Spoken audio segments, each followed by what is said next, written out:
Здравейте, зрители на YouTube! Сега днес ще ви покажа филм от Лего Нинджаго. Главните герои в този филм ще са добрите Кай, а от лошите тази змия. Мисля да започваме филма. Да знаете, има някой от портал, които да им помогнат с злото. Защото злото, нищо, че са един господар и 3 слуги, но са доста силнички. Сега, да започваме филма.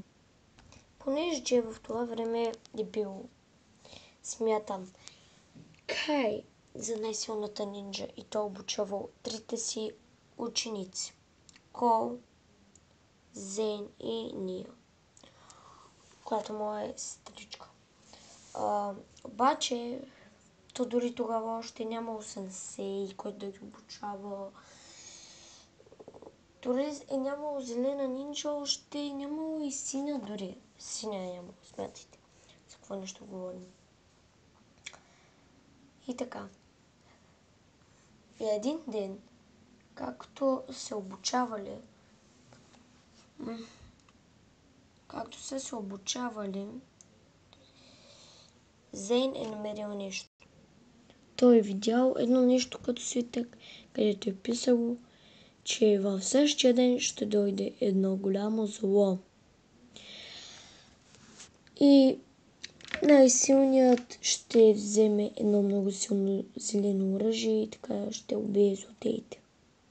Той като разбрал това, веднага казал и на другите.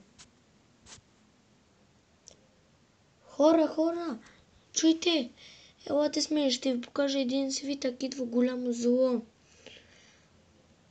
Те му се засмяли, никой не е отишъл с него. Зейн трябвало сам да се погрижи за ситуацията. А Кай все малко му повярвал, че идва това голямо зло. Зейн излязъл навън и легнал на тревата. Имало е вятър.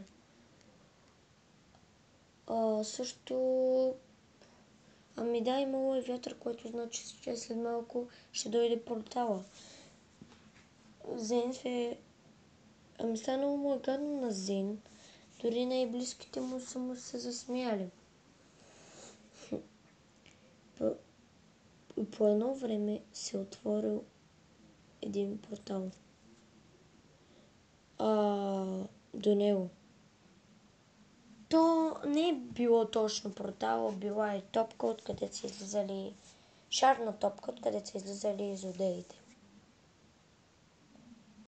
Първи е много ясно, че е бил господаря на змиите. Той веднага се втурнал в битка с Зейн, защото целта му е да убие всички нинджи. Аз сега какво ще правим? Само тези шурихини. И много все пак не съм добър в нинджа. Да съм нинджа, защото все пак съм още начинаещ. Тези шурихини дори не знам как се използват, дори не мога да правя спинджицу, този човек ще ме убие. Той дори с лекота хванал го е за гърлото, свалил му шурихените и, знаете, замаял го е с неговия жезъл. И той сега е от злите. От портала е излязъл втората най-добра слуга. Това е малко странно оръжие. Това е било почти най-силното оръжие в цял Лего свят. Джедайски меч. Зейн е минал зад Кол и му е пуснал лед да се замръзи. Кол като нинджа го е избегнал, нима че малко и смешно го е избегнал, защото е скочил. Те е минали зад тяхния учител, защото те са наближавали и Кай ще се е бил срещу земята. Без помощници, без нищо. Сами. само с оръжията си. И те почнали двамата боят. Кай пробвал да го спане, обаче земята го е предвидила и започнала да гори там. Даже Кай от болка, колко го е боляло, пуснал оръжието и така земята го е хванала. И така злото е повалил почти целия град. И така обърках се, извинявайте зрители. И така злото е, как да го кажа, вече не съществували ни. Но отвътре за помощ е излязъл самурай Хикс. Тя праснала Зейн с меча си и сега ще се бие срещу него. Той бързо ги притъквал на земята, махнал и оръжието и се добрал до нея. С жидейския си меч е казал да каже последните думи, защото ще умре. Тя му е казала последните думи, но те са били доста грубички. Тя бързо направи салто и му прасна един. И тя си взе оръжието. Скелетът излязъл от портала, но през площад, но много ранен, защото в другото измерение той се бил също Зейн и Зейн направо почти го смачкал, но той успял да се избяга. Зейн излезе от портала и сега ще го смачка с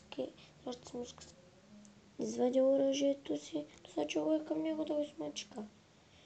Но скелетът се е телепортирал от топката. Бил зад него и го е бъснал. И го е удрал. Той го е влачил и дърпал, като не стигнал до техния господар. Той направил супер атака и направил всички да спът негово влияние. Дори и хората по селцата. Само всичко зависело от Кай. Леко припаднал и като е станал, какво да е видял, всички отивали към него да го убият. И да спари съществуването на нинджа. Той допрян в ъгъла и стресна, че има вероятност да го убият. Той е много голямо. Той предизвика много силно оръжие. И всички падали на земята. Всички вече били добри.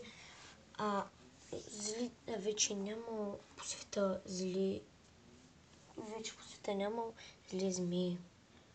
Ето, че Кай спаси днешния ден. Радваме се да ви е харесал този клип. Натиснете Тензап, ако ви е харесал. Това е всичко. Чао!